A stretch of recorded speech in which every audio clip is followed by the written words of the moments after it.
Hello dear student. आज की class में हम पढ़ेंगे आयनिक यौगिकों की विलेयता को प्रभावित करने वाले कारक, factors affecting solubility of ionic compounds. हम जानते हैं कि आयनिक यौगिकों की विलेयता जालक ऊर्जा, जलयोजन ऊर्जा एवं एंट्रोपी परिवर्तन पर निर्भर करती है। अतः वे कारक जो इन सबको प्रभावित करेंगे, यानी जो जालक ऊर्जा, जलयोजन ऊर्जा एवं एंट्रोपी को प्रभावित करेंगे, वे विलेयता को भी प्रभावित करेंगे। आयनिक क्रिस्टलीय ठोसों की विलेयता को प्रभावित करने वाले जो कारक हैं उनका हम शॉर्ट में डिस्कस करेंगे। तो पहला जो कारक है वह है विलायक का डाई इलेक्ट्रिक स्थिरांक, dielectric constant of the solvent. जब एक आयनिक यौगिक को जल में मिलाया जाता है तो उसकी सतह वाले आयन जल अणुओं के विपरीत आयन वाले भाग को आकर्षित करने लगते हैं। क्रिस्टलों में आयन निरंतर कंपन करते हैं, अतः उनकी गतिज ऊर्जा आयनों को क्रिस्टल से बाहर निकालने का प्रयत्न करती है, जबकि विपरीत आवेशित आयनों में जो प्रबल आकर्षण बल होता है वो उनको क्रिस्टल में रोके रखने का प्रयास करता है। जल के ध्रुवीय अणुओं के संपर्क में आने से आयनों का आवेश कुछ सीमा तक उदासीन हो जाता है, फलस्वरूप उनका परस्पर आकर्षण बल कुछ मात्रा में कम हो जाता है और वे क्रिस्टल जालक से बाहर निकलने में सफल हो जाते हैं। किसी विलायक में आयनिक आवेश को उदासीन करने की जितनी अधिक क्षमता होगी वह विलायक उतना ही अच्छा विलायक होगा। तो किसी पदार्थ के विद्युत आवेश को उदासीन कर सकने की क्षमता का माप ही डाई इलेक्ट्रिक कांस्टेंट कहलाता है। इसे हम साई द्वारा प्रदर्शित करते हैं। जल के लिए इसका मान 80 है, 80, जो जल के आयनिक यौगिकों के लिए एक सर्वोत्तम विलायक बनाने के लिए पर्याप्त है। किसी पदार्थ के विद्युतीय आवेश को उदासीन कर सकने की क्षमता का माप ही डाई इलेक्ट्रिक स्थिरांक कहलाता है। किसी विलायक के लिए एप्सिलॉन का मान जितना अधिक होगा वह उतना ही उत्तम विलायक होगा। किसी क्रिस्टल के लिए विलायकन ऊर्जा और एप्सिलॉन में निम्न संबंध होता है।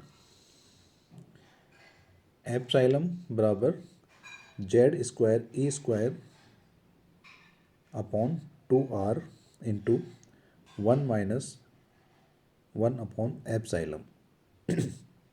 अतः एप्सिलॉन का मान जितना अधिक होगा विलायकन ऊर्जा का मान उतना ही अधिक होगा और विलायकन ऊर्जा के बढ़ने से विलेयता बढ़ जाएगी। अतः किसी विलायक के लिए एप्सिलॉन का मान जितना अधिक होगा उतनी ही अधिक उसमें आयनिक यौगिकों की विलेयता होगी। दूसरा जो फैक्टर है जो आयनों की सोलिबिलिटी को कंट्रोल करता है वो है आयनिक आकार, साइज ऑफ द आयंस। किसी पदार्थ की विलेयता जालक ऊर्जा और विलायकन ऊर्जा पर निर्भर करती है और हम ये जानते हैं कि ये दोनों प्रभाव विपरीत दिशा में कार्य करते हैं, क्योंकि जालक ऊर्जा बढ़ने से विलेयता कम होती है जबकि विलायकन ऊर्जा के बढ़ने से विलेयता भी बढ़ती है। ये दोनों ही ऊर्जाएं आयनिक आकारों के व्युत्क्रमानुपाती होते हैं, क्योंकि हम जानते हैं कि U node is inversely proportional to D node and inversely proportional to 1 upon R plus R minus, जहाँ पे D नोड क्या है, इंटरन्यूक्लियर डिस्टेंस है और ये R प्लस और R माइनस के योग के बराबर होती है, जहाँ पे R प्लस क्या है, radius of the cation and R minus radius of the anion. और हम ये जानते हैं कि जो HS है, हीट ऑफ सॉल्वेशन, वो inversely proportional to 1 upon R plus plus 1 upon R minus के लिए होती है। किसी क्रिस्टल जालक के लिए जो हीट ऑफ सॉल्वेशन होती है वो इनके व्युत्क्रमाणु के योग के व्युत्क्रमानुपाती होती है, यानी HS is inversely proportional to 1 upon R plus plus 1 upon R minus. हम यह भी जानते हैं कि धनायन का आकार सामान्यतः ऋणायन की अपेक्षा बहुत कम होता है, जिसके कारण 1 upon R plus plus R minus व्यंजक मुख्य रूप से धनायन की त्रिज्या पर ये जो मुख्य जो व्यंजक है 1/r+r-, ये व्यंजक मुख्य रूप से ऋणायन की त्रिज्या पर निर्भर करेगा, क्योंकि r- में r+ का योग नगण्य है। इसके विपरीत जो 1/r- प्लस 1/r+ व्यंजक है वह मुख्य रूप से धनायन की त्रिज्या पर निर्भर करेगा, क्योंकि r- के अधिक मान होने के कारण 1/r- का मान अत्यंत कम होता है और उसका 1/r- में योग नगण्य होता है। इस प्रकार ऋणायन का आकार बढ़ने से जालक ऊर्जा का मान कम हो जाता है, अतः लवणों की विलेयता बढ़ जाती है। फॉर एग्जाम्पल, सोडियम के हैलाइडों की बढ़ती हुई विलेयता क्रम इस प्रकार से होता है: सोडियम क्लोराइड सबसे कम, सोडियम क्लोराइड उससे अधिक, और सोडियम ब्रोमाइड उससे अधिक, और सोडियम आयोडाइड सबसे अधिक। इसके विपरीत धनायन का आकार बड़ा होने से विलायकन ऊर्जा का मान कम हो जाएगा, जिसके कारण यौगिकों की विलेयता कम हो जाती है। इसको हम मैग्नीशियम से बेरियम तक के सल्फेटों की विलेयता के घटते हुए क्रम के अनुसार समझ सकते हैं। इनकी जो विलेयता का क्रम है वो सबसे ज़्यादा मैग्नीशियम सल्फेट, फिर उससे कम सीजियम सल्फेट, फिर स्ट्रांसियम सल्फेट और बेरियम सल्फेट की विलेयता सबसे कम होती है। इसको भी हम धनायन के आकार के आधार पर समझा सकते हैं। लेकिन कई बार क्या होता है कि धनायन का आकार बढ़ने पर भी यौगिकों की विलेयता बढ़ती जाती है। इसका उदाहरण है लिथियम फ्लोराइड से लेकर सीजियम फ्लोराइड तक यौगिकों की विलेयता बढ़ती जाती है। जैसे लिथियम फ्लोराइड की विलेयता सबसे कम होती है, फिर उसके बाद सोडियम फ्लोराइड की विलेयता ज़्यादा होती है, फिर पोटेशियम फ्लोराइड की विलेयता उससे ज़्यादा होती है, और रुबिडियम फ्लोराइड की उससे ज़्यादा, और सर्वाधिक सीजियम फ्लोराइड की विलेयता होती है। इन सब का जो मुख्य कारण है वह है विलायकन से उत्पन्न एंट्रोपी में परिवर्तन। जब कोई आयनिक यौगिक लगभग बराबर आकार वाले सरल एक परमाणु धनायनों व ऋणायनों से मिलकर बना हुआ हो तो किसी का भी आकार बढ़ने से उसकी विलायकन ऊर्जा व जालक ऊर्जा में कमी हो जाएगी। लेकिन जालक ऊर्जा में हुई कमी विलायकन ऊर्जा में कमी की तुलना में अधिक होगी, जिसका परिणाम ये होगा कि यौगिक की विलेयता बढ़ जाती है। तीसरा जो पॉइंट है वो है आयनिक आवेश। आयनिक ठोसों की विलेयता आयनिक आकार से अधिक आयनिक आवेश पर निर्भर करती है। विलायकन ऊर्जा तथा जालक ऊर्जा दोनों ही आवेश बढ़ने के साथ साथ बढ़ती हैं, किंतु जालक ऊर्जा में वृद्धि विलायकन ऊर्जा की तुलना में अधिक होती है। अतः आयनिक आवेश वाले आयनों के क्रिस्टलों की विलेयता सामान्यतः कम होती है। यही कारण है कि कार्बोनेट, सल्फेट, फास्फेट आदि बहुसंयोजी ऋणायनों के यौगिक कम विलयशील होते हैं।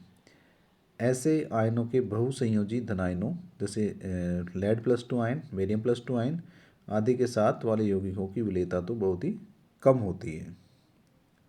यानी अधिक आयनिक आवेश वाले क्रिस्टलों की विलेयता सामान्यतः कम होती है। उदाहरण के लिए कार्बोनेट, फॉस्फेट, सल्फेट के यौगिक एवं बहुसंयोजी धनायन के साथ बने यौगिक की विलेयता अत्यंत कम होती है। नेक्स्ट जो पॉइंट है वो है धनायनों का इलेक्ट्रॉनिक विन्यास या electronic configuration of the cations.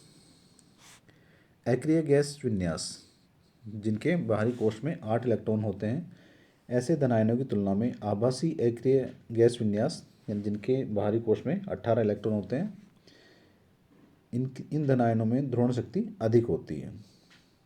ऐसे धनायन जिनमें आभासी एक्रिय गैस का विन्यास होता है उनमें ध्रुवण की शक्ति अधिक होती है। यदि धनायन तीव्र ध्रुवण शक्ति वाला हो तथा ऋणायन आसानी से ध्रुवित होने वाला हो तो यौगिक में सहसंयोजक लक्षण आ जाते हैं और उसकी विलेयता कम हो जाती है। अतः अधिक ध्रुवण शक्ति वाले यानी जिसमें 18 इलेक्ट्रॉन विन्यास हो ऐसे धनायनों की chloride, silver chloride, lead chloride, HgCl2, MgCl2 आदि इनकी तुलना में अत्यंत कम होती है। इसी प्रकार 18 इलेक्ट्रॉनिक विन्यास वाले धनायनों के लवणों की विलेयता जल से अधिक अमोनिया में होती है, क्योंकि अमोनिया की अधिक ध्रुवणता एवं क्षारकता के कारण ये अधिक स्थायी संकुल बना लेते हैं। अतः सिल्वर क्लोराइड जल में तो अविलेय है, लेकिन अमोनिया में एक संकुल बनाता है AgNH3 2Cl, इसके कारण ये इसमें विलयशील हो जाता है।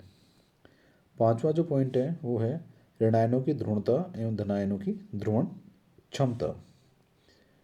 Polarisability of anions and polarizing power of cations. किसी लवण के ऋणायन की ध्रुवणता का मान जितना अधिक होता है फायंस के नियम अनुसार उस लवण में उतना ही अधिक सहसंयोजक लक्षण होता है, और किसी यौगिक में सहसंयोजक लक्षण जितना अधिक होगा उसकी विलेयता उतनी ही अधिक हो जाती है। अन्य सम आयनों की उपस्थिति, presence of other some common ions. किसी सम आयन की उपस्थिति में किसी यौगिक की विलेयता कम हो जाती है, जिसके कारण जैसे सोडियम क्लोराइड जिसकी सामान्य परिस्थिति में जल में बहुत अधिक विलेयता है, HCl की उपस्थिति में अविलेय रह जाता है। इस प्रकार हम देखते हैं कि कई कारक ऐसे हैं जो आयनिक यौगिकों की विलेयता को प्रभावित करते हैं। अतः कौन सा यौगिक किस विलायक में किस सीमा तक विलयशील होगा, इसका निर्णय इन कारकों के संयुक्त प्रभाव से ही किया जा सकता है।